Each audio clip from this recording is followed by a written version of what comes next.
दोस्तों हमने हिजामा पद्धत देखी भी है, जिसके कारण अब शरीर का गंदा जो ब्लड है वो निकाला जाता है और शरीर को फिर से रेगुलाइज किया जाता है, जिसमें नसों में ब्लॉकेज होना या शरीर में दुखना, उस तरीके से हिजामा किया जाता है।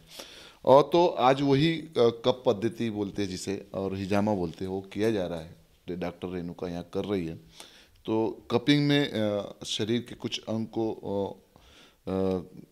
डाला जाता है, जिसके कारण और उसमें ब्लड सर्कुलेशन जो है एक तरफ में पूरा जाम हो जाता है।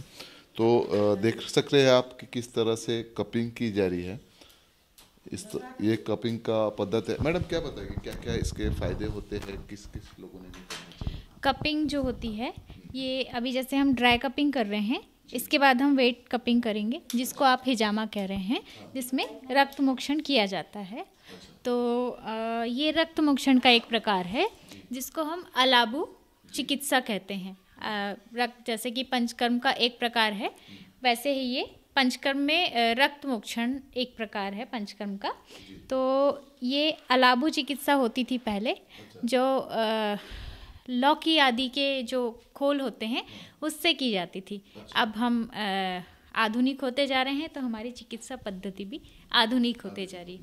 तो ये अलाबु चिकित्सा है। ये क्या, अरे क्या प्रोसेस को क्या बोलते हैं इसको हम, यानी ये क्या कर रहे हैं, ब्लड शरीर के कुछ अंग को? हाँ, ये जो है ये कॉस्मेटिक पर्पस से भी आजकल किया जाता है। और अभी हम जो हमारी साधारण भाषा में बोलते हैं मनके में जो हम इनका अभी मसाज हुआ है, इसके बाद हम इनको ड्राई कपिंग कर रहे हैं।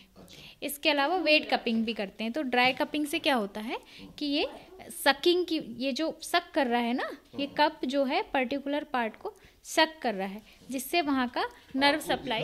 किस तरह की जो कपिंग्स है, जो कपिंग देख सकते हैं आपकी, ये पूरा बॉडी के कुछ हिस्से को ज्वाइंट करके रखी हुई जी। तो इससे हमारी जो नर्व सप्लाई है ये प्रॉपर काम करने लग जाती है कपिंग की चिकित्सा से। इसके अलावा रक्त मोक्षण के और भी प्रकार हैं। तो मुझे ये बताइए मैडम, जैसे कई लोगों की जो रीढ़ की हड्डी जो होती है, गैप जैसा जाना, नस दब जाना, तो क्या उसके लिए भी ये फायदेमंद होता है? हाँ जी, बिल्कुल बिल्कुल, उसी के लिए फ़ायदेमंद ज़्यादा होता है। और रक्त मोक्षण, जहाँ पर भी रक्त की अशुद्धि है, वहाँ पर अगर हम वेट कपिंग करते हैं तो वहाँ का रक्त मोक्षण हो जाता है। वहाँ का अशुद्ध रक्त निकल जाता है, जिसकी वजह से वहाँ पर शुद्ध रक्त प्रॉपर पहुँचता है और वो चीज़ें ठीक होने लग जाती हैं। ये काफ़ी अच्छा बताया मैडम ने कि जिस तरह से हम देखा जा रहा है कि आज के दौर में हम भारी सामान उठा लेते हैं, जिसके कारण हमारी रीढ़ की हड्डियाँ हो या सोने में गर्दन की नस हो, तो इस तरह की हमारी ब्लॉकेज आ जाती है या नस दब जाती है या कुछ पार्ट्स जो है हमारा सुन्न होने लगता है। तो हमारी मस्तिष्क से ही सारा काम होता है, तो जिसके कारण आप देख सकते हैं कि कुछ कपिंग्स लगाई गई है और ये कपिंग के द्वारा जो शरीर की जो गंदा ब्लड्स होता है, जो खराब ब्लड्स होता है, उसे निकाला जाता है और उसे रेगुलाइज किया जाता है। तो उस पर फ़ायदे होते हैं। और क्या बताइए? इसके अलावा ये हम अभी ड्राई कपिंग सिर्फ नर्व सप्लाई को प्रॉपर करने के लिए और स्किन के लिए कर रहे हैं, लेकिन जब हम वेट कपिंग करते हैं तो वो रक्त मोक्षण का एक पार्ट हो जाता है, जिसमें से रक्त मोक्षण का एक और पार्ट ये क्या चीज़ है, ये क्या है? इसमें बहुत अलग चीज़ दिख रही है। अभी हम झूम करके भी इसको दिखाएंगे दर्शकों को। ये जलौका है, जिसको हम लीच बोलते हैं। अच्छा, लीच दर्शकों को हम दिखा देते हैं। आप देख सकते हैं इसमें एक इल्ली टाइप जो हम बोलते हैं इसको, जिसको जरू, वो दिख रही है इसमें अंदर में। हम झूम करके इसको दिखाने की कोशिश कर रहे हैं किस तरह से है, एकदम डाउन में नीचे। हाँ, ये देखिए, ये दिख रही है, ये हाथ के जस्ट ऊपर। हाँ मैडम बताइए ना, इसका प्रोसेस क्या होता है, किस तरह? लीच होती है ये मुख्यतः स्किन डिसीज़ में और जॉइंट पेन में, जहाँ पर रक्तगत व्याधियाँ हैं, इसमें हम इसका उपयोग करते हैं।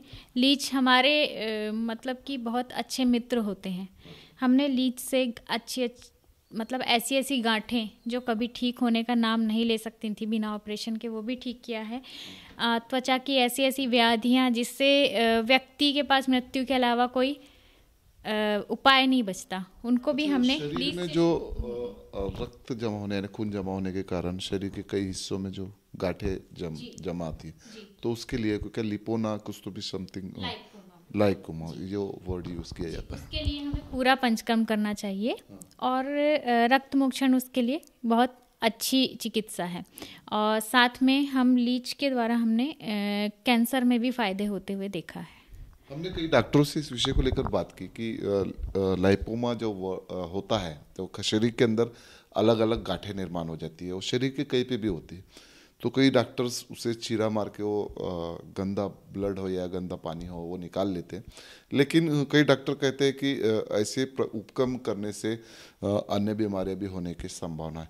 तो आज हम आयुर्वेदिक विधि के कारण ये जानेंगे कि जो गांठें होती है वो एक क्या बोलते हैं इसे, लीच के कारण हम जलों का, जिसे हम जरू भी कहते हैं, तो इसके कारण हम वो गंदा जो ब्लड्स होता है उसे शोषण करते हैं और उसे रिलीव करते हैं, जिससे नसें ब्लॉकेज होना या कहीं रुक जाना, तो उस कारण भी ये यानी अलग अलग आयुर्वेदिक जो एक चीज़ है ये कई पुरखों कई वर्षों से चला आती आ रही है, जिसके कारण क्या है हमें काफ़ी डायरेक्ट जो है इलाज होता है। इसमें हम एलोपैथिक खाते हैं, दवाइयाँ खाते हैं, उसके बाद ऑपरेशंस या अलग अलग पद्धति होती है, पर लेकिन यहाँ पर जो शरीर को है डायरेक्ट उपचार मिलता है, तो आयुर्वेदिक के माध्यम से भी हमें जाना चाहिए, इसका भी इलाज हमें करना चाहिए, ताकि हमें ये पता चले कि आयुर्वेदिक और एलोपैथिक यानी क्या डिफरेंट होता है। हम क्या होता है कि आज के तारीख में हमें पेन किलर्स की गोली या पेन किलर के इंजेक्शन दिए जाते हैं मैडम, जिसके कारण हमें कुछ समय में रिलीफ मिल जाता है, लेकिन वो परमानेंट सॉल्यूशन नहीं होता है। जैसे कि जो हमारी जलौका है ये जॉइंट पेन में, जैसे जो घुटने दर्द वगैरह है इसके लिए भी पेन में बहुत अच्छा काम करती हैं। ये चेहरे के पिंपल्स से लेके बड़ी से बड़ी बीमारी कैंसर तक में ये सहायक होती हैं। मैडम हमें कुछ ऐसा बताइए कि जिसमें एक व्यक्ति है उसको साधारण सी बीमारियां होती है पर लेकिन वो गोली खा के ठीक होता है, तो आपके पास ऐसा क्या है जो वो आके करना चाहिए, उन्होंने किस तरह के उसने चेक करना चाहिए कि उसे पता चल सके कि उसे इस किस्म की बीमारी है या उसे ये करना चाहिए? हम प्रकृति चिकित्सा करते हैं। हमारे यहाँ पे 10 चिकित्सा होती हैं आयुर्वेद चिकित्सा में। जब आप चिकित्सक के पास जाते हो तो वो आपकी एक बीमारी पे काम नहीं करते हैं, वो आपकी सारी मतलब सर से लेके पैर तक सारी जानकारी लेते हैं, आपका नाड़ी, मल, मूत्र, जीवा, शुदा, निद्रा, उसके बाद वो कंक्लूजन पे निकलते हैं हम लोग। तो जब हमें पता चल जाता है सार कि किस वजह से आपको ये तकलीफ़ हो रही है, तो हम उस वजह पे काम करते हैं। इसलिए आयुर्वेद को कहते हैं कि ये परमानेंट ठीक करता है। जैसे भी साइंस ने काफ़ी एक्सरे निकाल लिया है और पैथोलॉजिस्ट हो गया, उसके कारण पहले कैसा था कि हम देखते थे कि बचपन में एक डॉक्टर होता था, उसके पास जाओ दवा दे देता, लेकिन आज तो एमआरआई निकालो, एक्सरे निकालो, उसके बाद मलमूत्र की टेस्ट करो, तब जाके वो डॉक्टर उस पर दवा देता है और उस पर भी आराम नहीं होता। तो फिर आप आयुर्वेदिक फिर किस बेसिक पे करते हैं? आयुर्वेद चिकित्सा में इन सब, खैर ये तो बहुत अच्छे डायग्नोस्टिक जो निकल गए हैं पद्धतियाँ, ये बहुत अच्छी हैं, पर अधिकतर बीमारियों को हम लोग खुद ही जान लेते हैं कि ये बीमारी इनको है ना। इनके वात पित्त कफ के अकॉर्डिंग, इनके दोष धातु मल के अकॉर्डिंग हम जान लेते हैं कि इनको ये बीमारी है। तो डायग्नोस्टिक प्रोसेस में हम बाद में पहुंचते हैं, हमें पहले ही पता चल जाती है कि ये परेशानी है और फिर इसका इलाज हम शुरू करना शुरू कर देते हैं। मैं डायग्नोस्टिक प्रोसेस के खिलाफ बिल्कुल नहीं हूँ, ये बहुत अच्छी पद्धतियाँ हैं और ये करनी चाहिए, लेकिन शरीर का पंचकर्म साल में कम से कम एक बार जरूर करना चाहिए, ताकि हमें इन चीज़ों की ज़रूरत ही ना पड़े। मुझे बताइए कि कई जैसी इसका चार्जेस क्या होता है, किस तरह से लोगों के, ना कई लोगों को ऐसा लगता है कि आयुर्वेदिक पद्धति बहुत ही महंगी होती है, किस तरह से करना चाहिए, क्या लगता है? एक एमआरआई के खर्चे से कम में हो जाता है। ये काफ़ी अच्छी बात है।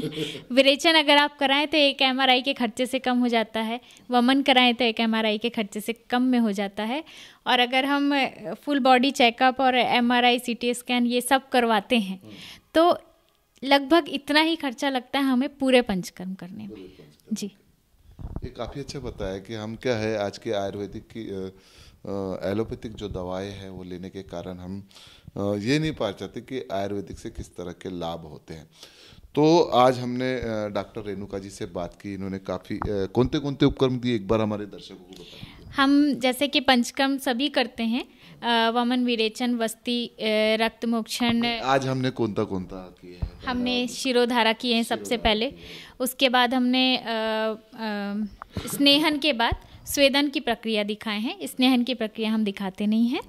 और इसके बाद अभी हमने रक्त मोक्षण की प्रक्रिया दिखाए हैं आपको, जिसमें हमने अभी आपको साथ ही ड्राई क्रपिंग दिखाए हैं और हमने जलोका के फायदे दिखाए हैं। तो मैडम बहुत बहुत धन्यवाद, आपने जो हमें कीमती समय देकर हमारे चैनल को और दर्शकों को जानकारी दी है। तो दोस्तों ऐसे ही हमारे साथ में जुड़े रहे, ताकि हम आयुर्वेदिक के माध्यम से जो आपका उपचार हो रहा है किस तरह किया जाता है ये हम जानकारी देते थे। और अन्य बहुत सारे उपकर्म बचे हैं आयुर्वेदिक के, तो ज़रूर आने वाले नेक्स्ट पार्ट में हम जुड़ेंगे। और आपको बता दें कि नीचे में जो पट्टी चल रही है उस पट्टी के माध्यम से आप डॉक्टर रेणुका मैडम से आप कांटेक्ट कर सकते हैं, मिल सकते हैं। इनके पैथोलॉजी कापर है, वहाँ आप जा सकते हैं। और मैं चाहता हूँ कि एक बार आप ज़रूर डॉक्टर रेणुका जी से मिलिए और जानिए कि किस तरह से आयुर्वेदिक के माध्यम से आपका उपचार किया जा सकता है। मैं Shamsher Khan, crime India news, भंडारा।